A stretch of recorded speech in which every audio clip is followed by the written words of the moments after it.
Përshëndetje miqtë e mi, përshëndetje miqtë e ALB UK TV. Mirë se vini në emisionin Fol Shlir me mua Buqe Paçaradën. Sot do të kemi një bisedë pak më ndryshe se herave tjera. Do të flasim për problemet aktuale që janë në familjet tona, martesa, kurorezimet, divorci dhe dhuna në familje. Për të folur sa më mirë, i kam dy mike që e kam pranuar ftesën në këtë emision, është zonja Adelina Badivuku dhe zonja Enida Myftari. Mirë se keni ardhur. Mirë se tjetër. Adelina, të lutem më trego pagës për punën tënde që e bën. Unë jam terapiste familjare dhe udhëheqim një organizatë që quhet Total Family Coaching. Baza jonë është në North Kensington dhe punoj me familje të cilat kanë probleme në relacionet midis prindve, relacionet prind-fëmijë, po gjithashtu me njerëzit të cilat kanë kalu kohë të vështira në jetën e tyre, ata të cilët kanë pas vdekje në familje ose trauma në familjet e tyre. Detyra jonë është me ofru një model terapik i cili ju ofron aty në hapësinë të sigurt, ku i procesojnë ndjenjat edhe gjejnë zgjedhje për të ardhmen. Është shumë interesante, domethënë ku ekziston një vend ku njerëzit që kanë brengat mund të vinë aty edhe të shprehen ose të kërkojnë ndihmë të më të qeshme. Po, hapësina jonë është një dhomë e madhe, një hapësinë shumë e sigurt.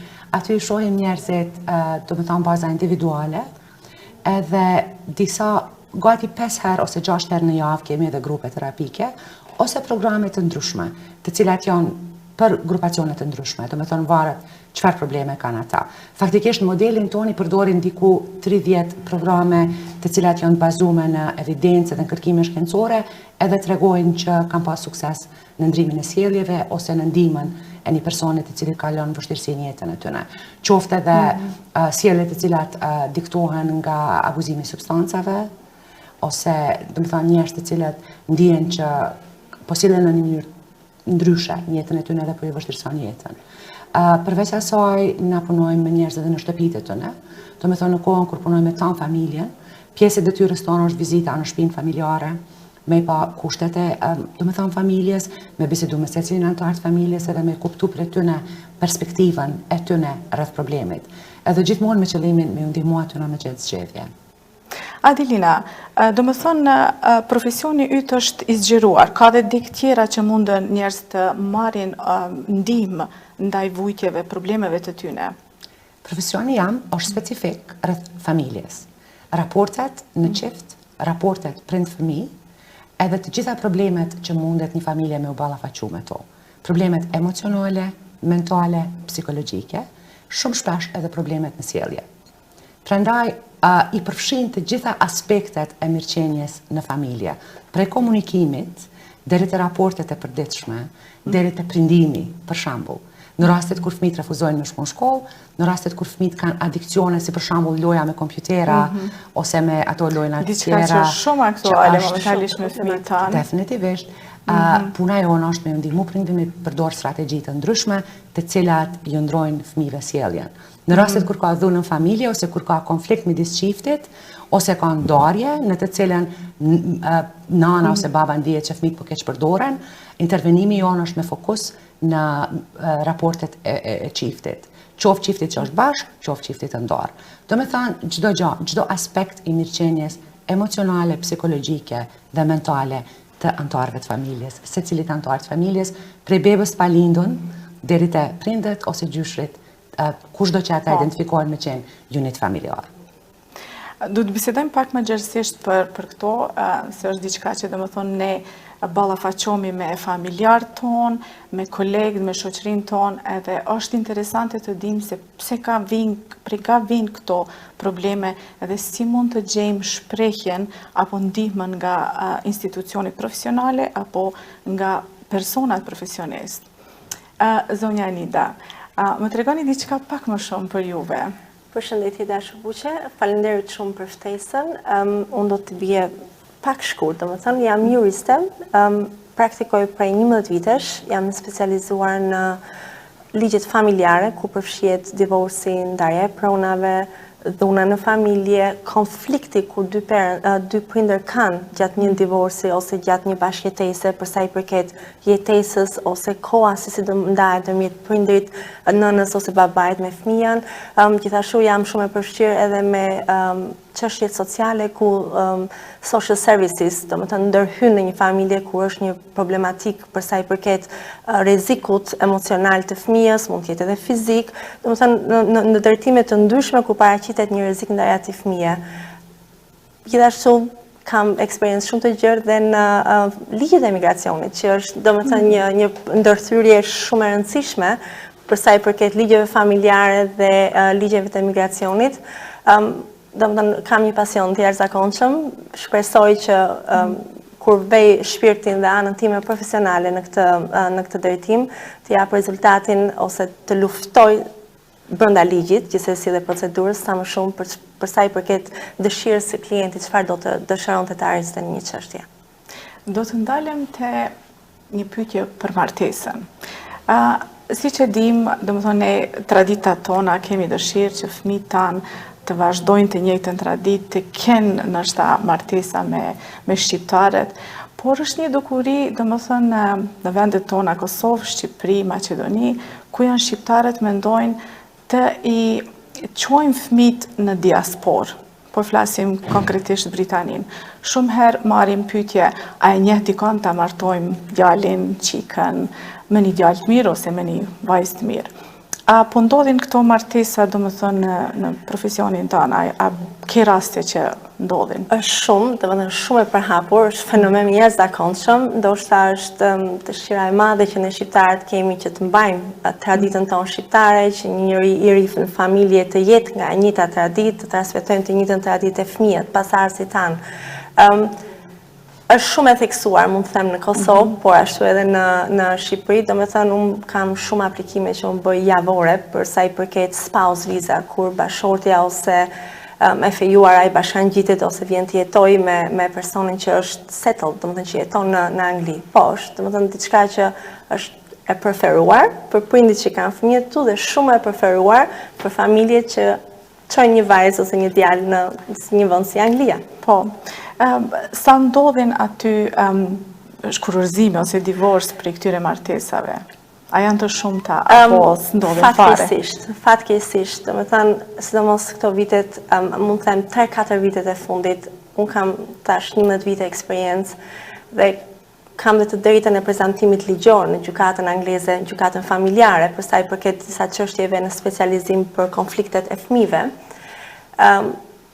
Si shqiptar, do ta them në gjuhën shqipe, kam shkruar gjithmonë me gjoksin hapur sepse kanë qenë shumë të pakët ose fare, domethënë klientët shqiptar të komunitetit shqiptar.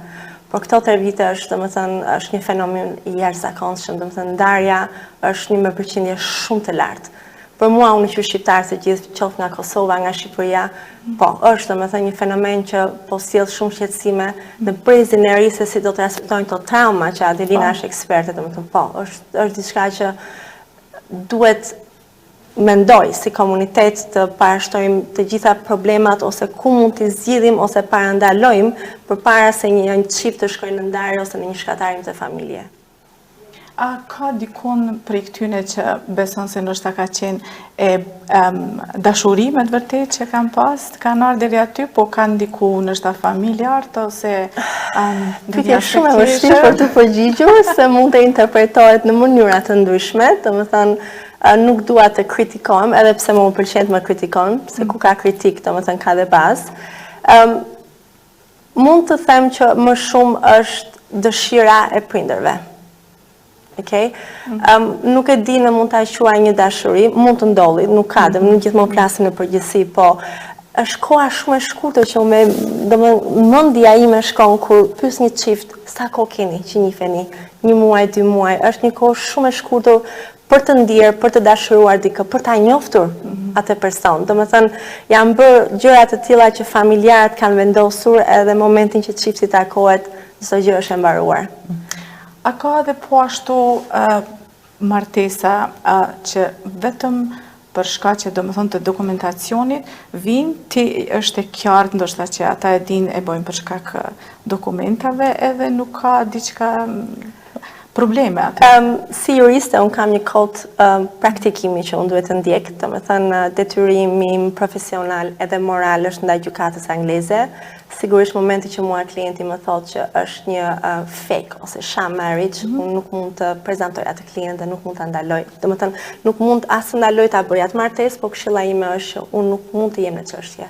Sepse deception, dhe më thënë, të bësh një mashtrim për diçka që është jo ekzistuese, është një kriminalitet, është bazë e një krimi shumë të rëndë në Angli. Dhe më thënë, ke penalti nga ana kriminalitetit, që diçka që unë zdo e prekja absolutisht, dhe më thënë, në anën time profesionale. Adelina, kur flasim, dhe më thënë, shumë herë i shohim në trik tanë që flasin se jeta më e mirë është në diasporë, se në Kosovë apo Shqipëri, edhe mendojnë se si do të vinë këto dhe kritë zgjedhjet problemet e tyne martesorit do të bëhen nëse vinë në këtë shtetë. Çka mendon ti, do më thonë, kur sheh problemet që vinë këto qifte, do më thonë, femrat janë të abuzuara, janë të keqpërdorura, ose kundërta djemt janë të keqpërdorur nëse nuk i kanë fuqinë e gjuhës ta mbizotnojnë ose ndonjë zanat? Unë kësha tash me prek në dy aspekte. Në të parën të fëmijët tanë që po i rrisim, që kanë lindë dhe po i rrisim në Britani, kur thëtë Enida që është rritë në këto 3 vitet e fundit, arsyeja është pikërisht në faktin që fëmijët e lindur në këtë vend nga gjenerata e jonë rritë, ose ata që kanë ardhur shumë të vegjël jonë rritë, detyrimisht ne si prindi këshillojmë ata që partnerit tyre duhet të jenë shqiptar. Është shumë e rëndësishme sepse është frika nga asimilimi, edhe mbi të gjitha sepse ne gjithë besojmë që martesa me një njeri si vetja që vjen për një kulturë të njëjtë, sidomos për një grup etnik të njëjtë, që të ne shqiptarët është shumë e rëndësishme, është më e suksesshme, gjatë të cilën deri diku unë si prind, jashtë rolit tim profesional e besoj, sepse sa më të afër që e ke kulturën, sa më të afër që e ke gjuhën, religionin, shansat për me pas një gjuhë të përbashkët, më lehtë, është shumë më e lehtë, domethënë shumë e madhe. Dhe më thënë një fëmijët e tanë, cilët na po i rrisim me aspiratën me u martu me shqiptare, ose shqiptar, edhe kemi marrë detyrimisht dhe mos dhe nanat, kështu si rol shumë e rëndësi, edhe është tjetra, fëmijët në Kosovë të cilët fatkeqësisht ose në Shqipëri rriten me aspiratën me gjetën shqiptar jashtë, sepse kushtet më të mira janë jashtë vendit, kemi pas shans më të madhe me u shkollu, me punë më të mirë, që pagohet më mirë, edhe kualitet jetës më të mirë. Realiteti është që shumë shpesh në martesat midis vajzave, po e marr vajzën si shembull, vajzave nga Kosova, të cilat shpesh janë shumë të shkollume, me një vend të mirë të punës në Kosovë, dhe dashurohen në një djalë të ri nga Londra, i cili shpesh mund të mos jetë aq i shkollum, mund të jetë të punu një punë shumë të mirë, po jo me një orar të rregullt. Bashkimi tyne shumë i shpejt, tha Enida ka martesa 2-3 muajshe. Komunikim takohet këtë verë, komunikohet me rrjetet sociale, një periudhë kohore, verën tjetër bëhet dasma, nëse zgjat aq, ata kanë me pasko me njoftjen e tjetrin më mirë, po shpesh ndodhin shumë më shpejt. Kur vajzat e reja, të cilat janë mësuar një jetë krejt ndryshe, vinë në Londër, ku shpesh jeta është komplet ndryshe nga ajo që ata e paramendojnë, është një dëshpërim shumë i madh. Shpesh vjen shtatzania shumë shpejt, e cila mandej është e lidhur me depresionin postnatal, që shumë shpesh shkakton probleme të mëdha. Kryesisht rastet të cilat kam pasur në familje që janë nuse të reja, unë që nuse të reja nga Kosova ose Shqipëria, ndihen të pakrah, sepse vizat e tyre janë të përkohshme, sepse në vizat e tyre shumë shpesh nuk kanë të drejtë të marrin mbështetje nga shteti, edhe ato që edhe në kohën kur ikun nga burri i cili mas një incidenti të tmerrshëm, ku është shpesh e involvuar me policia, spitali, fëmia e vegjël dhe shërbimi social, ato e kuptojnë që, do të thonë, vetëm në gjatë që shteti mundet me jap është një dhomë diku në një hostel ku rinë gratë, plot gra sikur ajo, edhe që para se me u bo mirë bëhet shumë keq, do të thonë humb çdo gjë. Shumë shpesh të rezultat kthehet mbrapa. Nuk do me thonë që çdo martesë që ndodh në këtë mënyrë përfundon me një relacion abuziv ose me një ndamje, mirë po e mira është me mujt me lon fëmijët murit, me mendu vetë, me vendos vetë, me kanë dojnë mu martu, sepse në Angli, mbrana sistemit legal, ka edhe 2 lloj martesash, do me thënë saj natyre, është martesa dhunshme edhe martesa aranzhume. Unë nuk e di ku me qitë në cilën kategorimi që to martesat që po ndodhin? Është bashkëpunim. Sigurisht. Domethënë ka të dyja anët. Unë jam dakord me Adelinën, nuk kam asgjë kundra për martesat, domethënë dëshira dhe fëmijët e mi të kenë një kulturë, por do dëshiroja që ne të jepshim kohë fëmijëve, brezit të ri të njihen. Pse? Sepse janë dy breza me dy mentalitete, me dy shkollime komplet ndryshe. Domethënë fëmia që rritet këtu, rritet me një freedom, rritet me një e shef jetën komplet me një drejtim ndryshe nga një person që rritet në Shqipëri ose një vajzë që është edukuar ose rritur në Kosovë.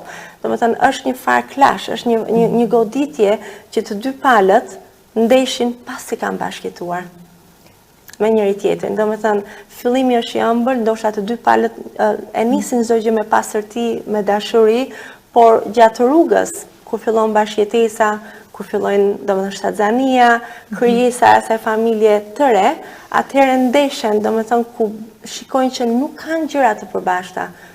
Bashorti është ai që është ndoshta dominuesi për të financuar dhe i duhet, domethënë, nga një njeri që ka suportuar veten e tij, shkon në 3 persona në një familje të re, ndoshta 8 orë, mund të shkoj 16 orë, mund të shkoj, domethënë, weekend duke punuar, diçka që e bën femrën të ndihet jo e dëshiruar, e lën për jashtë anën emocionale.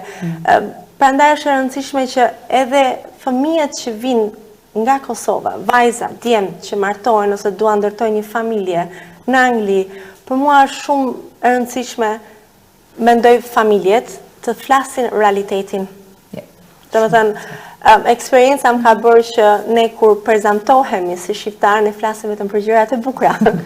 Duhet është shumë e rëndësishme që kushdo që do vi si bashortë ose bashor duhet të di ku po vjen, çfarë sistemi do haset. Domethënë nuk është gjithmonë pushime verore, nuk je në holiday, domethënë siç mund sillemi ne kur jemi në Kosovë ose në Shqipëri. Këtu është jeta, sidomos në Londër, ne jemi për robot, dinamizmi është shumë i shpejt, duhet të mbijetosh, më kupton? Prandaj duhet një edukim, mund të them, për vajzat e reja që e shohin Londrën një oportunitet nga më të madhi, por të dinë dhe realitetin të jetës familjare. Në qoftë se ato janë thënë realiteti, se si është jeta, me çfarë do përballohen, them se çdo gjë mund të ketë një farë balance, por shumica atyre unë i shoh kur vinë, domethënë pasi kanë ardhur, kanë marrë vizën, më takojnë në zyrë, për ta është domethënë arritja më e madhe. Është një dëshirë, një gëzim i jashtëzakonshëm që Gjithsesi kisha dashur me cek një gjë. Unë jam e sigurt edhe Enida tha, po e them edhe unë si nën. Gjithmonë, domethënë e mbështes një çift shqiptar. Unë mendoj që s'ka martesë më të bukur se ajo që ndodh brenda një grupi etnik, po megjithatë kam qejf të tam prindit me pas mendjen e hapur, edhe mos me i bë dhunë fëmijëve dhe presion fëmijëve me zgjedhje një shqiptar ose shqiptare vetëm se janë shqiptar ose shqiptare. Edhe një tjetër shumë e rëndësishme është që nëse arsyeja e martesës është dashuria, atëherë çdo krizë kalohet.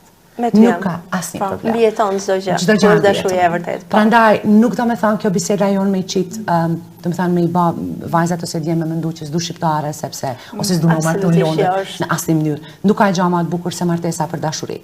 Prandaj, ata që dashurohen kanë me kalu vështirësitë që ke kalu ti, unë sigurisht edhe ti Enid, po megjithatë dashuria realiteti, duhet thënë realiteti. Besoj se është gjithmonë një rrugë e mesme, por duhet të përballohen ose duhen të cakite, domethënë çfarë pret atë person që vjen. Domethënë unë do ta shtoja edhe këtë gjë, domethënë shumica e femrave që vijnë nga Shqipëria dhe nga Kosova e din që po vinë, bashorti ka të ardhurat, bashorti punon, unë e them në mënyrë popullore, karpetin e kuq i është bërë përballë. Jo. Domethënë ne jemi nëna këtu, unë jam nën, jam dhe full time që punoj gjithkohon, nuk është as pak ashtu. Domethënë edhe si femër që vjen, duhet të kesh një farë edukimi ose një farë informacioni që do vi momenti që edhe ti do punosh. Domethënë unë mendoj që dy prindër duhet të punojnë, sepse nëse mashkulli ka për të harxuar 16 orë ose 12 orë në punë, femra mund të kontribuojë, domethënë 3 orë, 4 orë, atë kohë që ngel mund ta shpenzojnë si çift. Të kalojnë me njëri tjetrin dhe me fëmijën. Që është baza, është relacioni të shëndosh. Puna është ajo që ty të rrit si person. Domethënë ato kontakte që i bën me njerëz, gjëra që mundesh me i bë, domethënë me kontribu për komunitetin, për familjen tënde, për veten, është shumë e shëndosh. Është e vështirë, çdo gjë është e vështirë në jetë. Më vjen mirë shumë që keni ardhur, domethënë të bisedojmë pak ka biseda për me ju tregu prindërve ose atyne kujdestarë të familjeve që mendojnë se në diasporë po të vinë fëmijët e kanë të pihun e koqë dhe jeta është shumë e bukur, MTV është duke dalë, gjithmonë i takon njerëz të e njoftun edhe lekcion shumë të lehta me u fitu. Unë jam e sigurt që çdo prind do më të mirën për fëmijën e vet. Edhe jam e sigurt që çdo prind që pranon vajza ose djali me u feju ose me u martu me një tjetër që sapo e ka taku e bani bazum në dëshirën më të mirë për fëmijën edhe në dashuri. Tash realiteti është shpesh diçka tjetër. Në raportet ku çifti është lidh me dashuni, burri dhe gruaja e gjejnë qetësinë shpirtërore. Kur njeriu e ka qetësinë e brendshme, nuk ka lidhje ku je, nuk ka lidhja ke vendos me qenë nan edhe vetëm me rrit fëmijë, me eduku fëmijë, nuk ka lidhja kime, domethënë më punu qysh punon Enida ose unë ka 12 orë në ditë, sepse e ke qetësinë shpirtërore dhe ti funksionon me forcën që ta jap ajo qetësia shpirtërore. Prandaj është më rëndësi. Raporte ku ka dashuni me u bë mbështetje gjithmonë për secilit, në raporte ku ka pabarazi, ku njëri partner ndihet i abuzum ose i lidhun me martesë me presion, prap me pas mbështetje, gjithmonë mbështetje në rreth vetes. Më vjen shumë keq se takoj shumë të rinj shqiptar, vajza dhe djemë cilët thonë, kur s'martohem me shqiptare? Asnjëherë. Nëse do nana jam, le ta merr për veti. Ose nëse do baba jam, le ta merr për veti. Do të thonë çajo po mban me mendu që, hey, apo lejojmë në familjet tona me pas opinione të ndryshme, me pas një farë mënyre që negociojmë dhe flasim me njëri tjetrin, sepse fëmijët tanë nuk kanë faj që na i kemi lind, se i kemi sjell e po i rrisim në Angli.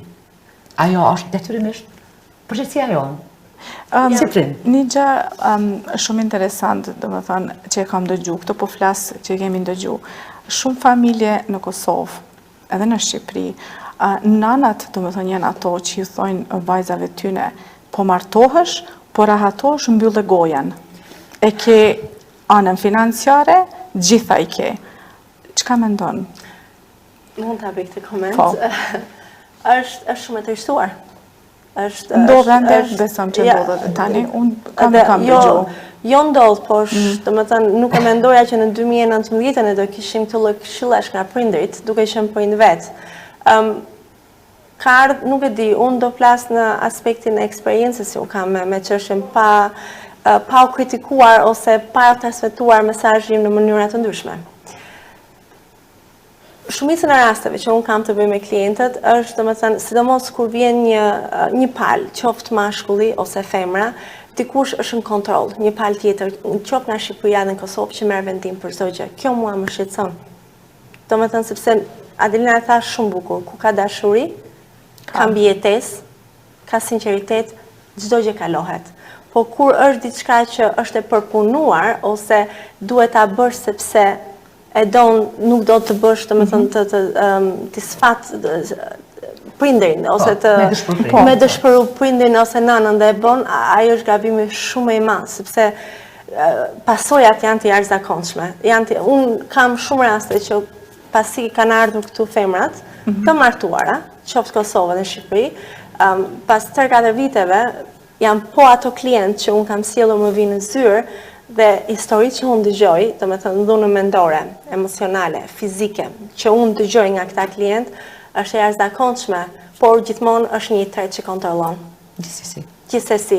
Është diçka që ne duhet ta ndalojmë si prindër, domethënë lërini këta të rinj të vendosin, lëri të mësojnë nga gabimet e tyre. Kemi mësuar, kemi gabuar të gjithë, kemi mësuar, por këta nuk kanë lirinë që duhet për të çarë vetë, drejtohen, është një drejtim që është imponuar deri diku. Duket sikur se me qenë, domethënë, ana financiare, ta mbuloj gjithë këtë dashuri edhe këtë kontratë jetësore. Unë i quaj kontrata martesore biznesi. Tamam. Është diçka që është e vështirë për ta thënë si nën, si partnere, por realiteti është i tillë. Më vjen shumë keq se në kulturën tradicionale, në kohën tonë, më unë edhe më herët, vajzat janë rritë me një aspirat, kryesisht me gjetë një djalë të mirë, për një familje të mirë, kryesisht prej vendit ku jeton, do më thonë gjithmonë. Të dashurohen, të kena të ndjenjën e... Po, ndërsa me kohë, nëse ti e ke marrë fëmijën e ke hjek fizikisht për një hapësine, e ke dërgu në një hapësinë krejt tjetër, ku fëmija ekspozohet në kultura të ndryshme, në njerëz të ndryshëm, në lifestyle të tjetër, nuk mundesh me detyru në asnjë mënyrë, sepse detyrimi që ti ja bën fëmijët shumë shpesh shkakton shumë dhimbje. Jo vetëm për fëmijët tonë, po edhe për gjeneratat që vinë pas. Për nipin dhe mbese. Edhe për prindrit vetë. Ajo edhe për ju, sepse palënturia. Gajja, do më thonë se çfarë gjenerata ne jemi duke krijuar mendjen e tyne, po i thojmë se nëse ke mundësinë financiare gjitha dyert hapen. Ndërsa, realiteti është gjanat më të bukura në jetë janë fal. Dashuria, sinqeriteti, shëndeti, nuk blehen më asnjë gjë. Janë gjëra që ka dhënë i madh Zot. Prandaj duhet me pak këto mendimet tona, me challenge këto mendimet tona. E kam një pyetje dikush e ka shtru, do më thonë se gjithkohën bisedoj me njerëz, don me ditë sa më shumë për shqiptarët, mënyra se si jetojnë, edhe është kënaqësi me ditë se secili ka evolvuar në mënyra të ndryshme, mbaret për cilit vend ka bo. Mirë po gjithmonë kom has një njëjtën pyetje, do më thonë një gjë shumë interesante, thëtë meshkujt shqiptar janë edukuar nga familjet që përdorin dhunën dhe tani në diaspora ta vinë me atë edukat që fjala e tyre e fundit të jetë vendimtare. Do të thonë përdorin dhunën në grua, në fëmijë dhe ajo dhunë kur ndalet nga institucionet përkatëse, atëra ata binë në depresion, shfaqen janë shumë agresiv, po ashtu dhe shkojnë në vetvrasja, po që të diun e përdorin në këtë. Unë dhe jem kundër. Unë nuk pajtohem që mashkujt shqiptar janë rritë. Absolutisht. Të me thënë, në qofë sa unë do përfshia gjithë meshkujt shqiptar, do përfshia babajin tim. Të me thënë, gjithsesi vlezit është, jo, shikoj, është disnivel, më shumë se çdo gjë. Do me thënë, familja nga ti vjen fatkeqësisht, flas për shqiptarët e Shqipërisë, do me thënë, komunisti i ka vënë shumë tërësni, nuk kanë pasur të drejtën e lirisë të shprehen si do dëshironin, çdo gjë ka qenë ngurtësuar e drejtuar gjithmonë nga dikush tjetër, mundet, do me thënë në disa zona të Shqipërisë. Por unë e them gjithmonë, nuk është vetëm kultura dhe tradita, është çfarë do personi. Do me thënë, sado që mund të ketë parë, pikërisht kur ti shikon nënën ose motën të dhënuar, besoj që ti je i pari person që ti nuk don ose nuk dëshiron ta pasosh atë ndjenjë emocionale tek pasardhësi yt. Do me thënë, varet nga individi gjithsesi. Po, realiteti është që unë nuk besoj që mashkujt shqiptar janë dhunshëm. Shumë shpesh e ndigjoj këta midis vajzave të reja. Edhe du gjithmonë me përsërit që nuk është e vërtet, nuk mundemi me generalizu të tanë mashkujt, me i fut të tanë në një box. Atë flasim për ata që e din që janë ashtu. Ndërsa, ka shumë mashkuj shqiptar që janë dhunshëm, njësoj si që ka shumë mashkuj angles që janë dhunshëm, duhet me e kujtu një gjë, që 2 gra angleze, 2 gra në Britaninë e Madhe në javë, vdesin në durt e partnerit abuziv. Unë nuk ndigjoj që ata janë gjithmonë shqiptarë. Prandaj, nuk është në asnjë mënyrë, do me thënë, e vërtet. Në rastet kur burri është abuziv ndaj gruas, shpesh ai ka qenë ekspozuar në një abuzim të tillë si fëmijë, nuk e justifikoj në asnjë mënyrë, asnjëherë abuzimin edhe dëshirën e dikujt me kontrollu gruan, megjithatë në ato raste, ata e kanë pa edhe nuk dinë mënyrë tjetër se si me komuniku. Është tjetra që në kulturën tonë, rolet janë shumë specifike. Prandaj, shumë familje që jetojnë tradicionalisht edhe në Lundër, gruaja i bën të tona punë, pastrimin, lamjen e kurorosjen, zimjen, edhe shpesh nuk punon dhe jeton shumë e kënaqur me detyrat që i ka. Te gjeneratat e reja, ku ndahet fitimi të ardhurave, ndahen edhe punët e tjera. Prandaj, që aty fillon barazia, po barazia fillon prapë nga ne. Ne duhet me rrit djalin edhe vajzën si të barabartë. Asnjëherë mos me i thënë djalit, mos qaj si vajzë, nuk je vajzë, mos qaj fshi lotët, ose me i thënë vajzës, jepja se e ke vlla, jepja se është më i madh, boje për vllaun. Sepse na po fillojmë shumë herët në veçlime ju tregu fëmijëve që vajzat janë ndryshe, mashkujt janë superior, gruaja është inferiore. Prandaj është shumë e rëndësishme që na me kujtu këta, edhe në raportet me partnerin, në momentin kur e vren që ti duhesh je detyruar me bëni një sjellje ose një obligim prej frikës, atëherë dush më nalë dhe me mendu edhe me rikonsideru relacionin me atë person. sepse shpesh bëhet shumë vonë. Dhuna emocionale, psikologjike fillojnë herët, kur fillon dhuna fizike, nëse ndonjëherë fillon se ka plot raste ku dhunë fizike nuk ka pas asnjëherë. Prandaj është shumë Dhuna vështirë me emocionale është evidentu. më e tmerrshme. Ajo është torturuesi më i madh për një grup. Kur ajo jeton në një ambient në të cilin duhet me qenë shumë e sigurt se është shtëpia e saj, ajo jeton me një frikë të tmerrshme. E infliktuar nga një person. Personi te cilin ajo e dashuron, personi me të cilin ajo ka kriju familje. Po jo, definitivisht po kthehem te pyetja, jo të tamburat shqiptar janë abuzues edhe dhunues. Unë jam shumë dakord me Adelinën, por kemi shumë ekstremitet. Domethënë sado që ne duam dhe duam ta pranojmë, domethënë që ne kemi baballar të shkëlqyer, kemi vëllezër të shkëlqyer, ndoshta unë këtu ku jam nga babai im, që ka qenë gjithmonë dikush, unë kam shkuar lart dhe kam mësuar, jam e sigurt për Adelinën në aty. Por bërisat ka ndryshuar, çdo gjë ka evoluar. Janë disa faktorë që duhen parë para se të kategorizohen të gjithë në një vend, okay? E saktë, domethënë për mua kur dy njerëz dashurohen, gjejnë gjuhën. E gjen gjuhën sepse e gjen ndjenja, shikon zemra për çdo gjë. Dhuna, për shqiptarët e Shqipërisë do ta jap domethënë në mënyrë pak më të prerë. Janë dominus. Dëshirojnë të jenë dominus. Domethënë gjithmonë unë e them, nuk i fajsoj ata direkt, por do fajsoj sistemin ku prindit tanë kanë jetuar, nuk ka qenë një zgjidhje për ata. Domethënë shumica nuk kanë parë ndoshta nënën dhe babain për dorë, nuk e imagjinojnë domethënë është pjura lidhje që theti është ndarë çdo gjë.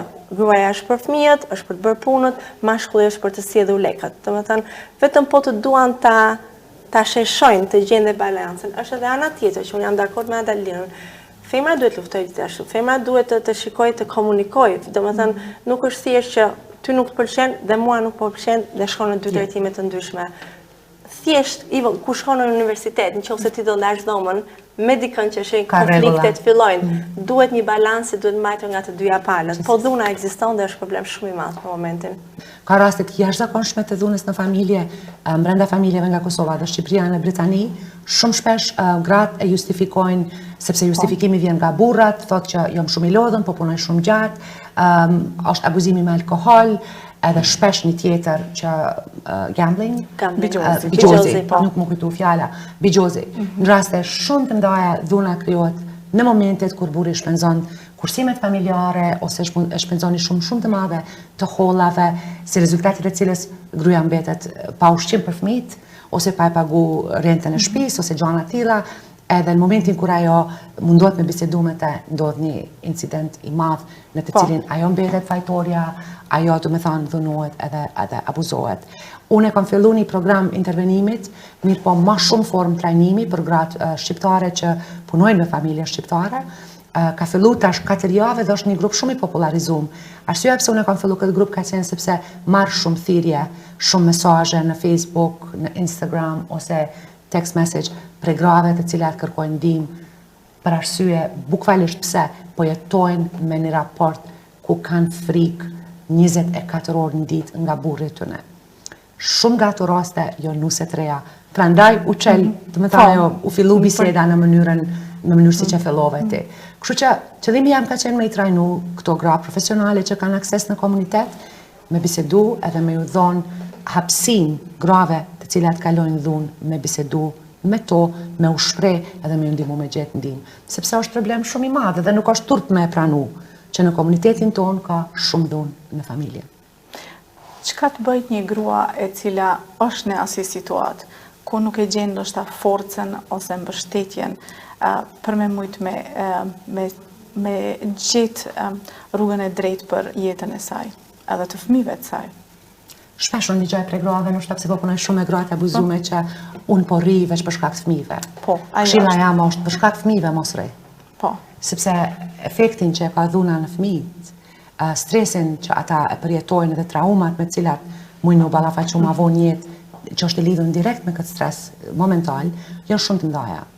Shumë shpesh fëmiu mundet më bëj agresiv dhe abuziv ndaj nanës në momentin edhe kur ajo ndahet prej burrit. Nëse është djale me rolin e babës shumë shpesh, e ajo është edhe më e dhimbshme. Në rastet kur nanat raportojnë që djali po rre, është edhe më e dhimbshme se rastet kur i rre burri.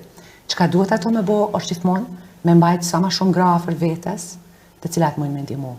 Nuk është turp me i thonë tjetrit që do me thonë kam probleme se po kam frikë prej burrit. Nëse ulesh në një kafe në Londër ose në një restoran, edhe shef botën për para vetes, numroj gratë, çdo e katërta gru që kalon para syve tu, pa marrë parasysh racën, grupën etnike, klasën shoqërore, e ka përjetu dhunën. Qoftë për momentin është në raporte me dhunë, në të kaluamën e ka përjetu dhunën. Do me thonë, statistikat tregojnë që dhuna është shumë e madhe në Britani, dhuna ndaj grusë. Prandaj nuk është turp. Një prej problemeve kryesore është ajo që gratë njën të turpnume një. E dyta, shumë shpesh, personi cili është kontrollues edhe abuzues në familje, ka një sharm fantastik, është shumë i popularizuar, është shumë një rikantshëm rreth të tjerëve, edhe gruaja ka shumë vështirë me evidentu që është taman çaj vllau jot më i miri, ose kushërini më i mirë, ose shoku më i mirë, ose djali jot. Prandaj është shumë e rëndësishme, nëse je e konfuzuar edhe nuk po mundesh me e kuptu apo dënon me të vërtetë, sepse ai konstant punon kokën tonë edhe talentu i fajin. Unë ta mshova se ti the kështu, unë ta mshova se ti bune kështu. Pse po mshtin me të re, ose unë po të rej për dashnizë, për budallicë. Shtojnë disa prej gjanave, që i ndigjojnë shumë shpesh. Nështë me mbajt dikush shënime për këto incidente, me një shifër, me një fjalë, me mbajt një ditar në të cilin ajo mundet çdo fundjavë me këqyr për me ja kujtu vetës që çka ka ndodhur është e vërtet. Nuk është ajo e konfuzuar. Presioni është aq i madh, sa që ajo shumë shpesh konfuzohet, sepse gjithmonë jeton me frikë. Prandaj këshilla jem është, nëse ke shoqe të mirë afër vetes, mas pari bisedo me shoqen. Nëse ke motër, bisedo me motrën. Çelësi i gjetjes të solucionit kur ka dhunë në familje dhe frikë të jashtëzakonshme është personi më i afërt joti. Ti dush me pas dikën afër vetes që i beson. Para se me thirr policin ose shërbimin social. Policia thirret në raste kur i ke jetën në rrezik. Ti ose fëmijët. Prandaj kur ka dhunë fizike, thirret policia ti e evidenton për moment, do të thënë automatikisht evidentohet. Problemi është në rastet kur thirret policia, shpesh bëhen zgjidhje, shpesh ka solucione. Dhimbja ime janë gratë të cilat nuk kanë shaj në trupin e vetë që mujnë me evidentu. Sepse dhuna bëhet në mënyrë të tillë që nuk lihen shanja. E vërtet, shumë e vërtet, shumica e vajzave shqiptare që unë punoj ose kam pas kliente, do të thënë koncepti i dhunës është dhuna fizike. Ato mendojnë që kur është një dhunë fizike, atëherë ato mund ta quajnë dhunë. Unë mendoj që shkatarimi më i madh për njeriu është dhuna emocionale, dhuna kontrollimi i jashtëzakonshëm i atij personi, domethënë ndërrimi i identitetit ose çfarë dëshiron ai person të bëjë. Bëhet dikush që do dominuesi në këtë rast. Jam dakord me Adelinën, femra duhet të flasin. A të bjen Enida me pasti ajo intuita dhe si juriste, që ka ndoshta edhe femra që e manipulojnë situatën për çështje financiare. Do me thënë ti e di që unë kam shumë pasion dhe më më dëshiroj të them të vërtetën. Jam kundër dhunës dhe do jem gjithmonë. Do me thënë nuk besoj që një rrugëzidhje është dhuna ose dominimi. Qoftë për mashkullin, qoftë për femrën. Pajtoj me Adelinën, janë, do me thënë, momenti që ti ushtron dhunë ndaj partneres, ndaj bashkëshortes tënde, ti e ke ushtruar dhunën ndaj fëmijës emocionale më të rëndë. Ndoshta vjen një moment gratë e dhunuara është në mënyrë me doktorat, ku kalojnë një kohë shumë të gjatë që dhunohen, duket normale. Do me thënë sjellja kthehet në normalitet. Dhe krijohet në varësi. Varësi, por fëmia ai që e përjeton dhe fëmia ka mënyra të ndryshme emocionale se si shprehet. Mund të bëhet agresiv, që shkon në të ardhmen, mund të mbyllet komplet në vetvete, mund të shkataroj të ardhmen e tij sepse humb konfidencën, nuk dëshiron të ketë asnjë lloj kontakti. Janë dhe shumë faktorë. Domethënë, femrat duhet flasin, por dhe nuk flasin dot. Sepse faktori kryesor ne e nisëm nga financa dhe do shkoj prapë te financa. Kur një femër shqiptare është e varur 100% nga ana financiare, nga mashkulli, që shumicën e rasteve është sepse nuk është e lehtë gjithashtu. Ti jesh full time mother, domethënë duhet të kesh një profesion, duhet të paguash, është ajo rrugëzidhja që nëna është në shtëpi për disa vite, të rrisi fëmijën që të jenë në gjendje të mbijetoj nga ana financiare, se sa mund të kenë të ardhurat për të paguar dikë që të kujdeset për fëmijën. Ajo trusnia financiare që i shtrëngon nga të gjitha anët, sepse ajo e din që momentin që do flasi, nuk ka fitim, nuk ka rrugëzidhje. Edhe nëse policia vjen, prap nuk ka një rrugëzidhje, sepse nuk do jetë në gjendje të punoj, nuk dëgjohen, nuk ka konfidencën për të bërë diçka, ndoshta të ndërtoj diçka. Okay? Dhe çfarë do ndodhi me fëmijën? Gjithmonë është ajo, ndoshta e quaj informacionet nuk janë shumë të mëdha për këto gratë të dhunuara, që duhet të dinë të qenërit e një nëne, një fëmije british, ajo është mundësia e një leje që ndërimi automatikisht në shtetin anglez. Do me thënë thjesht fakti që nëna s'do të humbi fëmijën, se mendon që nuk e ka statusin të përhershëm për të qëndruar në shtetin anglez dhe babai mund të fitoj sepse është charmin, ka një profesion, ti të shprehet ndoshta dhe kur policët vinë në shtëpi, ka mënyrën se si e tregon çështjen, këto janë faktorët kryesorë. Por ka edhe një numër i madh çështje se un kam të bëj domethënë kohët e fundit që është shumë shqetësuese Adelina dhe këtë e kam thënë me zë të hapur dhe do ta them, do kritikohem në shumë drejtime, por të mbrojtje të drejtat e fëmijëve, më shumë se të rriturve. Të rriturve e kanë zgjedhur diçka, e kanë mënyrën për të zgjedhur. Fëmia është viktima e çfarëdo lloj gjëje që ndodh në familje. Fatkeqësisht ne kemi një sistem shumë të fortë në Angli, ku ne jepet mundësia nëse ti flet, një nga ato persona që ndihmon njerëzit në nevojë në këto raste është Adelina. Ke policin, ke socialin, ke shumë mundësi që ti mund të marrësh ndoshta forcë dhe një rrugëzidhje jo më të mirën, sepse nuk do kesh, domethënë, anën financiare aq të siguruar, por është balanca, sakrifica që duhet bësh të dalësh nga ajo jetë e dhunuar. Okay? Përdoret sistemi. Dhe këtë e kam parë dhe e them me zë shumë të lartë, sepse unë prezantoj klientët në gjyq. Fatkeqësisht përdoret sistemi. Dhe është, domethënë, nuk do i paragjykoj ato femra, sepse janë shumë faktor që i çon në atë femra, por janë shumë gabim. Unë si juriste do jap një mesazh si nënë në radhë të parë, si femër. Po, vërtet, duke thirrur policin, duke treguar fëmijës tënd të thotë gjëra që nuk janë në realitet kundër babait, sepse të marrit, domethënë, të një urdhëresë nga ana familjare për mbrojtje, ty të jep leje qëndrimin, mund të t'japi dhe të drejtën sociale, mbrojtjen shtëpinë, është shumë e rëndësishme për momentin, por ti po ndan fëmijën nga prindi. Për mua, Zoti ka bërë, e ka dhënë nënën, e ka dhënë babain. Sistemi ku ne jetojmë është shumë i vështirë. Bullizmi është gjithandej nëpër shkolla. Unë mendoj që fëmia duhet të ketë dy prindit në jetë, pavarësisht nga disputes ose fërkimet ose ndoshta edhe divorci, duhet të jenë në pasqyrën e jetës së njëri tjetrit për atë fëmijë. Domethënë ndodh që un kam klient që un prezantoj shumë baballar dhe e din kur të më shohin, domethënë prezantoj shumë baballar në kuptimin janë të rinj që kanë ardhur me statusin evropian nga Italia, nga Greqia dhe momenti që është dhënë një femre, domethënë mundësia që të largohet mund të jetë faktor që vinë nga jetesa që kanë bërë jashtë Anglie, përdorin sistemin. Domethënë marrja e urdhëresës për një mbrojtje i jep të drejtën ose mund ta quaj pasaportën për shumë gjëra, por harrin gjën më kryesore. Vlerat morale. Unë si nën do bëja çdo gjë për fëmijën. Edhe në qoftë se do ngrisha në 5 mjesit, do punoja, do kisha një jetë shumë të vështirë, në qoftë se theksoja, jo gjithmonë, se mund të kesh, ke baballar, ka nivele të dhunës, ti me mua bie dakord, ke argumente, do me thënë që ne zjemi, unë zjem e partnerin, bese ne shkëmbejmë aty çdo gjë, cili nuk ka zamje, nuk ka. Nuk mund të them dhunë, është trusnia e jetës së përditshme që ne jetojmë, është dhuna emocionale, dhuna fizike, por përdoret sistemi për arsye sepse përdoret sistemi në atë afër kur un kam qenë në gjykat dhe kemi një rast kur por shumë raste kur fëmia është mësuar dhe ti e di fëmia është gjykatësi më i mirë në këtë botë. Është mësuar çfarë të thotë, ka thënë për shkakun që është keq trajtuar ose ka ndodhur diçka që ndoshta nuk është reale. Dhe një gjë dua ta shtoj, domethënë që ta kenë si edukat, qoftë meshkujt dhe femrat. Sistemi anglez is the best, është më i miri. Domethënë e vërteta del.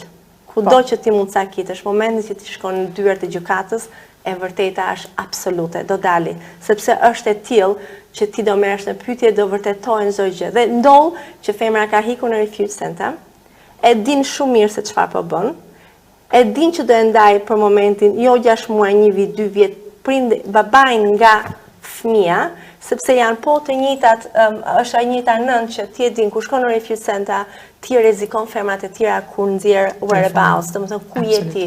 Dhe takohen kanë fotografi, por e thon hapur te partneri që s'kam ç'bëj sepse kjo do më jap mua të drejtën.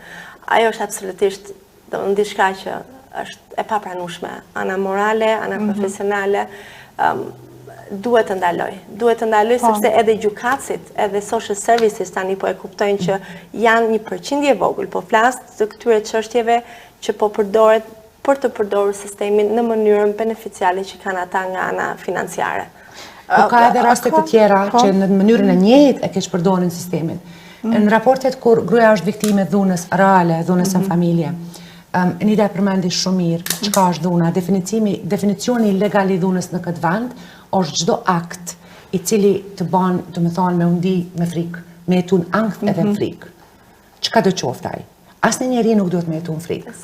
Domethënë konflikt kena me partnerët tanë secili. Mos me qenë ndonjëherë me ngrit zonin, nuk ishte ndodhur edhe pajtimi edhe ato momente të mira që i dhan gjithsesi. Domethënë nuk është ajo dhunë. Nuk është dhunë kur partneri e ngrit zonin ose ti e ngrit zonin. Ose spajtohesh me njëri tjetrin. Qëllimi i jetës, bukuria e jetës është që kretë jemi ndryshe, secili jemi individ tjetër. Qëllimi është e fakti që definicioni i dhunës është vetëm frika. Kur ti ke frikë konstante, edhe sillesh në një mënyrë specifike nga frika, nuk je vetvetja, nga frika, çka ka me bë personi tjetër, çysh ka me reagu te sjellja jote, çfarë është dhunë. Nuk është dhunë një përlamje, nuk është dhunë një bërtim, nuk është dhunë një kërkesë, nuk është dhunë nëse ti ke vendos me qenë grua shtëpisë ta nditën lam, fshin, bën drek, dark me qef për familjen tënde. Është një rrugëzidhje, është zgjedhje që ti ke bërë për jetën dhe nuk paragjykohesh, është vlerësim. Nuk është e keqe. Po në shumicën prej rasteve kur fëmijët shqiptar mbesin në sistemin e social services në këtë vend, dhuna është e tmerrshme një, kontrolla ndaj gruas është shumë e madhe, është komplet, absolute. Edhe gruaja është në një pozitë të cilën edhe mas ndamjes, edhe kur shkon në shelter, edhe ja kanë marrë fëmijët, nuk ka çare pa u taku me dhunusin, sepse kërcënohet që kam të vra familjen në Kosovë ose në Shqipëri, që kam i vra fëmijët, që kam të vra ty. Shpesh kjo ndodh para se me marrë fëmijët shërbimi social, kur gruaja merr një injunction order edhe që ja ndalon burrit me ardhur në shtëpi, mirë po aty ka marrëveshje, ai fillon me ardhur në shtëpi, fëmijët ndoshta tregojnë që baba ka ardhur në shtëpi, kuptohet që shërbimi social edhe unë njoh disa gra shqiptare të cilat i kanë humbur fëmijët si rezultat i dhunës të vazhdueshme nga partneri edhe mas ndamjes. E kjo është ajo e dhimbshmja. Duhet me marrë një gjë parasysh. Nëse na si komunitet vazhdojmë me paragjyku, nëse na si komunitet vazhdojmë, na si gra mas pari, me vënë label njëna tjetrës, edhe me justifiku dhunën, sa herë ke ndigju ti kur një burrë ka rreh një gru, ose e ka therr me thik, ose e ka vra, që reagimi i parë për të tjerëve është çka ka bëu më ajo? Po, sikur që justifikim. Dikujt i jepet e drejta me ta marrë jetën pse ti ke bërë diçka. Po a thu çka thonë ato kur ti e tregon gjithë kohën se ky burr është dhunues, kush e ngrit zanin për atë gru? Në rastet kur ti e tregon gjithë kohën që ky burr është dhunues, shansat janë që ti nuk je më me atë burr. Ndërsa në rastet kur nga frika e madhe ti e mban në vete, edhe vun, edhe shkatrohesh psikikisht, emocionalisht, edhe fizikisht, sepse shumë herë kur dhuna është e vazhdueshme, qoftë emocionale, efekti e ke edhe në trup fizikisht në shëndet. E vërtet, shumë. Do të thënë ulet apetiti ose rritet apetiti ose ndodhin smundje të ndryshme, qoftë imuniteti, qoftë veç disponimi, depresioni është një prej shenjave. Absolutisht. Prandaj detyra jonë si gra është një, mos me ju vënë label grave të cilat e lojnë, do të thënë ka ndarje në martesë. Jo çdo gru shqiptare që është nda me burrin e ka një arsye sepse është dashurun dikon tjetër, sepse te na zakonisht mirë në gjana, ju vënohen vajza grave labels, ju vënohen shenja, quhen me emra të ndryshëm. Prandaj paragjykime duhet me u hek, duhet me mendu gjithmonë që në kushtet normale, në botën normale, një çift duhet me qenë bashkë për arsye të njëjta, për dashuri, bashkëjetesë, respekt me njëri tjetrin, marrëveshje. Asnjë gjë tjetër. Nuk ka martesë perfekte. Ka gjë perfekte. Jam e martuar tash 26 vite bën këtë verë. Po martesa jam është punë e vazhdueshme midis meje dhe martesa është luftë. Ti do mbijetosh, domethënë janë faza të jetës që ti do përballesh që nuk dihen kur ti e nis atë rrugë. Është një udhtim shumë i gjatë që ka shumë të papritura. Gjithsesi. Po gratë kanë, domethënë jetojmë në një sistem që ndihmesa është aty. Adelina tha flisni. Po, flisni me familjarët, flisni me shoqërinë, po unë domethënë janë disa gjëra që femrat nuk flasin dot me profesionale se mendohet që do ekspozohen. Jo gjithmonë. Flisni te GP-ja, te doktori që ju shkoni, në qoftë se ka një element të dhunës që ti vazhdon e bëhet më e madhe ose i vazhdon e jeton me frikë, në natyrsinë e frikës, shpreu. GP-ja ka të drejtën ta mbajtë konfidenciale deri në atë pikë kur ti e kërkon, domethënë me shkresë se të jepen të gjithë të dhona ose është një urdhëres nga gjykata. Ose ai mendon që ti e ke jetën në rrezik? Ajo është ekstremiteti, nuk e prek atë, domethënë sa është ekstremiteti, automatikisht domethënë kalohet në polici dhe pastaj vjen domethënë social services që janë të implikuar. Flisni, sepse dhe një gjë tjetër domethënë që ndoshta mund të them meshkujt e kanë shumë të lehtë që të kalojnë domethënë pa u cakitur kur është dhuna në familje, është fakti që është ligji që ne kemi, duhet provuar dhuna, është shumë e vështirë për të provuar dhuna që ka kaluar në shumë faza, dhe ti e ke pranuar dhe nuk e folur. Domethënë gjëja e parë që unë kërkoj te klienti, më trego, ke ndonjë fotografi, ke folur me dikë, më provo diçka që unë të kem forcën juridike të argumentoj në gjykat. Jo gjithmonë ndodh, por eksperjenca më thotë flisni të paktën te GP-ja. GP-ja është domethënë çelësi sepse në çdo hap të çështjes juridike, se janë disa seanca që kërkohen përpara se të merret një vendim final, ne duam të marrim të gjitha informacionet e GP-s, të policisë, të shikojmë në qoftë se ajo është aty black and white, bardhë dhe zi, nuk ka se si tjetë ndryshe, sepse është deklaruar në kohën kur ka ndodhur, nuk mund të hidhet poshtë. Domethënë e folura është kërkesa ndihmës është shumë e madhe. Të mundohemi edhe si komunitet, domethënë labeli është domethënë gjëja më katastrofike që ne më e dhimbshme, sepse labeling nga familjarët, që vjen nga njerëzit e turpë më të shtrenjtë, faktikisht turpi, sepse ti rritesh gjithmonë me ato që mos të kuptojnë njerëzit, mos të dinë njerëzit na kam shumë raste Adelina se kam fëmijët, unë e them dhe do ta them, ti nuk qëndron me një partner të dhunshëm për fëmijët, ti shkataron ato fëmijë në kohën e gjatë. Ose në rrudhën janë të shkataruar, ata fëmijës nuk i shpëton asgjë. Fëmija, unë e them, është gjykatësi më i mirë. Në qoftë se ti mendon që po e mbulon fëmijës diçka, fëmija i din domethënë saktësisht dhe janë dy gjëra. Ana emocionale është shkataruar ose fëmija do e përdori atë hapësirë kundra prindrit të bëj atë që doni jetë. Që mos ketë një farë disipline. Me kalu sa më shumë kohë jashtë shtëpisë, ku janë rrisqet tjera, rrisqet e rrugës. Mirë po, ti si nan që po thosh po jetoj me partnerin tema abuziv për shkak të fëmijëve, porosia që po jep fëmijëve është kryesisht vajzës që është okay me leju burrin me trajtu kështu, edhe ajo s'ka model tjetër, ka vetëm ty, prandaj e vazhdon edhe ajo në të ardhmen jetën në mënyrë të njëjtë, domethënë po shkakton vujtje dhe dhimbje në të ardhmen për vajzën, ndërsa te djali që gruaja s'ka vlerë. Bukfalisht mundesh me trajtu gruan si dush. Që ndodh shumë në raste kur femra vjen domethënë nga jashtë, domethënë ajo është shpesh. Ndodh edhe këto në komunitetin ton, siç shumica e dinë, unë jam pjesë aktiviste shumë e vjetër. Kam biseda shumëta se du popullin tonë dhe kam qef me ditë se si po përparojnë, domethënë pri kohës kur kam ardhur unë në 91 deri tani ka ndru shumë gjana, sidomos edhe në sistem, po edhe në kulturën tonë. Shumë gratë gjeneratës tem, po e kthejnë ndoshta pak mrapa, në Kosovë kanë pas shkollime të mira, domethënë universitet e krejt, kur kanë ardhur këtu kanë humbën sistem. Kanë qenë domethënë ato që si kanë pas dokumentacionin, nuk e kanë njohur gjuhën, më njerë kanë bërë fëmijë. Edhe kanë pas të arsyeshme, domethënë si ajo shumica, nuk po flas si gjithë që e kanë pas mendimin që duhet të rish shpejt arritësh fëmijën, është shumë e shëndetshme që ai kur vjen e ka drekën darkën gati, i bën detyra, domethënë ajo rutina që nana është ajo që i afron gjitha këto. Mirë po, ato nana shumë pak e kanë tani fëmijët janë rrit, kanë shkuar në universitete, ato dojnë të kthehen, por tash e kanë atë besimin që sigurisht. Nëse 20 vjet 27 vjetë presi kja artja dhe unë. Është shkataruar. Është shumë E kanë, gjithmonë është ajo thonë, burim ka thonë s'din ti kur gjë ma mirë rrif shi laj që aty e ki vendin. Është ndrymi identitetit, do më thënë dominusit të bën të besosh me të vërtet që ti ai person që ai ty të label, që nuk din asnjë gjë. Dhe ndoll është e vërtetuar me shkencë, do më thënë që e besojnë shumica grave, do më thënë, kam çështje që më tregon historitë, më tregon disfacat, më tregon dhunën, dhe në fund fare është një prapashtesë që vjen gjithmonë nga viktima.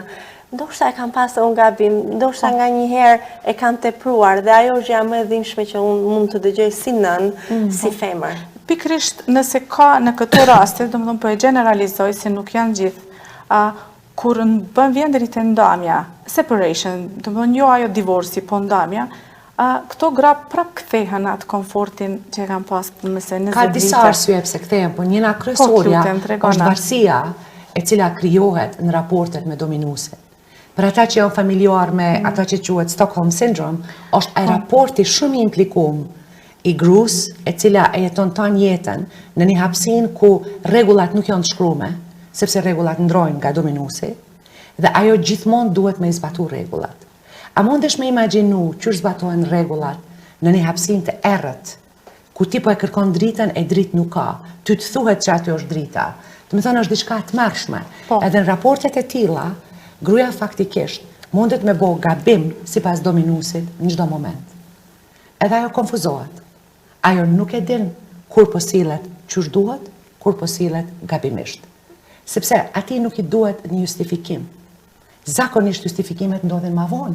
Nëse e ka vra gruan, nëse e ka re aq shumë sa që kam li marrë policia, vjen justifikimi, isha shumë i dehur, i humba 6.000 funta, e bona këta, isha shumë i lodhun, nuk i kishte bo darkën, ose dhe marrë keqe. Ti ke faj, ti ke faj. Do me thonë ti e konfuz ndjen, do me thonë i kanë bërë të besojnë që janë fajtore, janë gjithmonë duke bërë gabim dhe ata janë më të mirët, ata din gjithçka.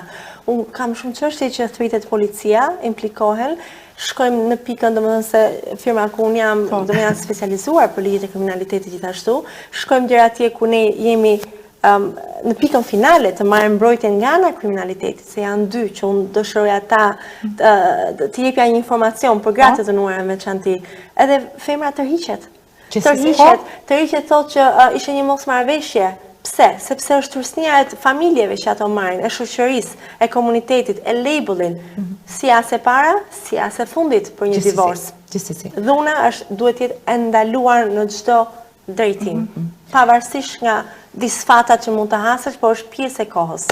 Edhe gjithashtu që rrethi abuzimit në të cilën ndodh një incident, me njëherë mas incidentit kërkohet falje, është ajo periuda e mujit të mjaltit. Aktorizimi, më i mirë që Aktorizimi, kërkohet falje, të blehet çanta, unaza, pushimi në Shqipëri, ku po do më shku zamër, ku po do më shku, unë du ma shumë sekret botën, ti e gruaja jam, edhe më njëherë mas asaj kënaqësisë momentale, fillon me ndërtu tensioni prap. Tensioni të ju këthyt ato rregullat që gruaja nuk i din, veç e vren veten që për çdo ditë zoni po bëhet po kërsit e ngishtat, po bëhet një ton bukfalisht një trusni derisa ndodh incidenti tjetër.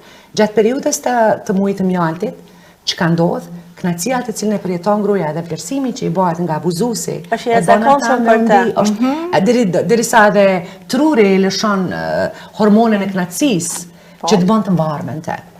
Kështu që një prej arsyeve kryesore pse gratë kanë shumë vështirë me dalë për raporteve është pikërisht ky rrethi i abuzimit. Do me thënë sjelljet e dominuesit me gruan. A ka shpëtim për këto gra? Gjithmonë ka shpëtim. Shpëtimi është vetvetja. Gruaja që e gjen brenda vetes, edhe ja evidenton vetvetes, edhe ja e bind vetveten që ajo po jeton në frikë të tmerrshme, edhe që ka dritë në fund të tunelit, gjithmonë e gjenë mënyrën se si me dalë deri te drita. Po unë prapë them, qelsin e majmë ne gratë. Ne nuk guxojmë me qenë armiku më i madh njëra tjetrës. Ne duhet me mbështet njëra tjetrën gjithmonë. Prandaj, në vend se kur fillonin shoqja me tregu diçka, me andar fjalën gjysmë mi thon, edhe mua më ka ndodhur. Çikësagjes tani ka ndodhur. Është normale, mos shkataro familjen. I jap solucion. Po dëgjoje, edhe inkurajoje me fol më shumë. Edhe mund ndaho me kalu sa më shumë kohë me te. Kohë një me një, ku jeni vetëm ju të dyat. Mbaj informatat që ti ka dhonë për veti. është okej. Me qenë në gjendje, mos me shku të buqa, me thonë buqa, adin që a i kishë ndodhë kësaj. Ja, adin që, adin a i tipi, po boj kje kështu. Kjo është problemi madh në është shumë në rëndësi me mbajt besimin që kur flet dikush me ty, edhe ta tregon një dhimbje, me mbajt për te. Sepse mënyra vetme është për me ndihmu asaj, që ajo. Po kjo është problematika ku jemi ne. Nesër mundet me qenë ti. Kjo është problematika ku jemi ne, sepse nuk ekziston, është shumë e pakët të thoja në komunitetin shqiptar mos paragjykimi. Do më thënë, e shikoj shoqja më e mirë gjithmonë, është edhe turpi, është edhe opinioni. Do më thënë, ke 20 vite me atë njëri, ke 15 vite, ke edhe 5 muaj, s'do thotë gjë. Si do dukesh në shoqëri, si do shikohesh, si do nënvlerësohesh. Dhe momenti që ti e mendon që ose unë do flas me Adelinën, ose do shpreh me Buqen, përveç se paragjykimit, ai informacion që është sekret me mua, ndahet me shumë njerëz. Mesazh shumë i bukur për gratë tona, do të them për gratë në përgjithësi, ne duhet ta përkrajmë njëra tjetrën. Gjithmonë. Kemi nevojë për njëra tjetrën. Ne nuk e kemi të detyruar me eduku burrin ton ose partnerin ton ose t'i ngrisim ata në mënyrë që ata të bëhen. Aty është gabim. Ne jemi partnerja, bashortja, edukimi vjen nga nëna, nga babai, nga motra. Domethënë kur lidhen dy njerëz, lidhen për të dashuruar, për një ndjenjë të bukur, për të bërë breza të rinj dhe të transmetojnë, jo të edukojnë njëri tjetrin, për të mësuar po jo edukim. Gra, ndëgjani. Mesazhet duhet të jenë për juve.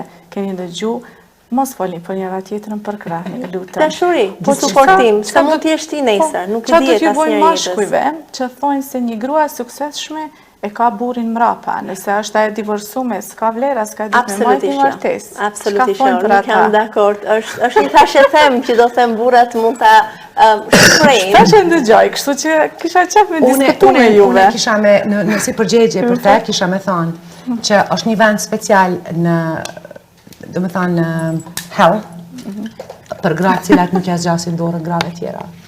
Kështu që për me ndihmu njëra tjetrën, në mënyrë proverb, për me ndihmu njëra tjetrën, gjithmonë duhet me kujtu që armiku jonë ma i madh jemi na vetë. Kofse na nuk i besojmë njëra tjetrës, kofse na i paragjykojmë njëra tjetrën edhe i vënojmë labels njëra tjetrës, atëherë veç po shkojmë mrapa, edhe po i lejojmë të tjerat, me na udhëheq, me na kontrollu, me na i fut frikën në palc. Na jemi shumë të forta, na jemi krijesat më të forta në botë. Na lindë të mos femra shqiptare, femra është ka krijuar Zoti prodhon. Kur prodhon një jetë tjetër, është diçka e jashtëzakonshme, por është çelësi që përmend Adelina vjen nga mendja, nga besimi i saj. Domethënë fuqia duhet të jetë e jashtëzakonshme. Nuk ndodh vetëm me femrat shqiptare, ky problem është absolutisht. Ne po flasim i jashtëzakonshëm, nuk dua për shqiptarët, po flasim për komunitetin ton. Diferenca është me komunitetet tjera që kanë më shumë afërsi. Domethënë e shoh të diferencë edhe në profesionin që jam. Komunitetet tjera kanë diçka domethënë që sharing mbajnë, domethënë e shoh që thjesht një mos përgjigje telefonate ose mos një angazhimi një shoqes ose një kushërire, ata direkt lajmërojnë dikën që është profesional. Ne nuk e bëjmë atë, se kultura nuk na e lejon që të ndërhyjmë në jetën private ose gjithmonë do të marrim atë distancën, atë murin që ne krijojmë edhe me ata që duan. Edhe kur është puna të kërkimi i ndihmës, unë punoj me diku 120 gra në javë.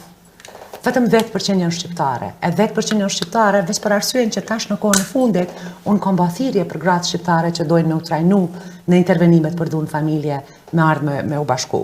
Do me thonë, numri e atyre që kërkojnë ndihmë është minimal, të paktën të shërbimet që flasin shqip.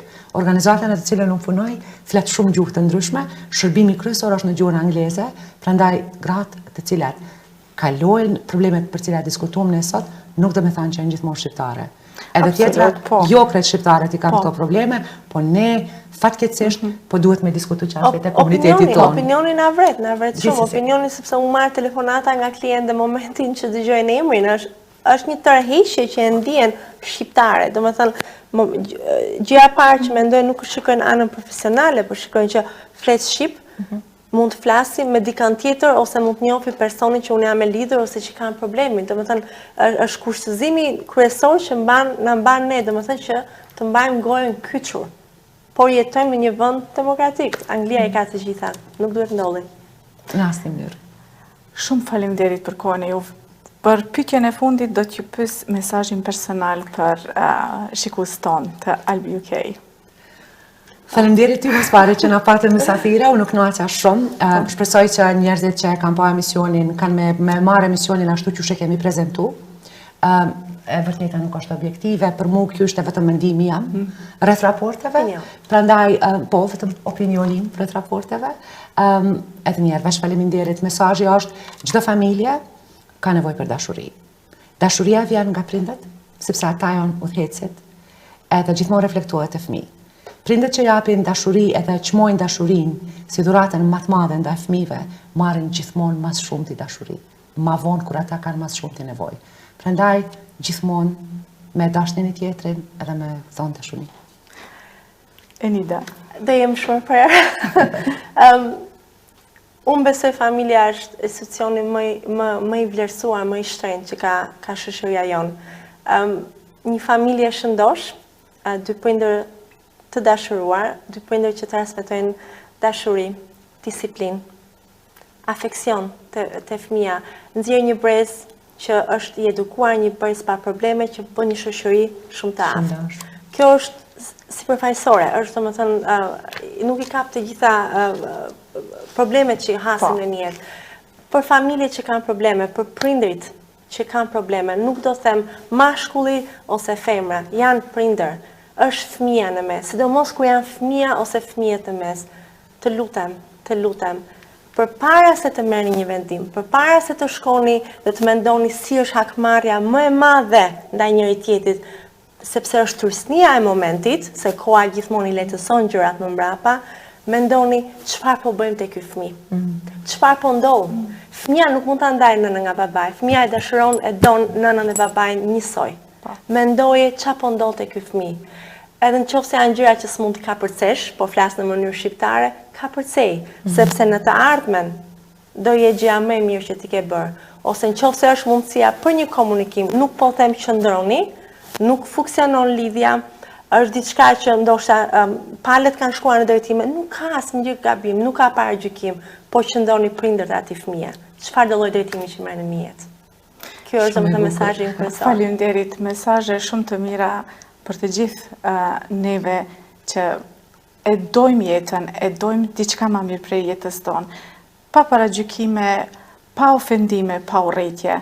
Është e pamundur, por është e mundur nëse ti mbrenësinë tënde e ke atë ndjenjë. Ju lumshin këmbët që keni ardhur. Faleminderit shumë. Shikues të nderuar, faleminderit që na ndoqët. Nëse keni pyetje rreth këtyre temave që i kemi përfshirë sonte, ju lutem na shkruani në mesazhin ton në ALB UK TV. Ne sigurisht që ju do të ktheheni prapë të japim informata më të tjera. Miru pafshim në emisionet e radhës. Faleminderit.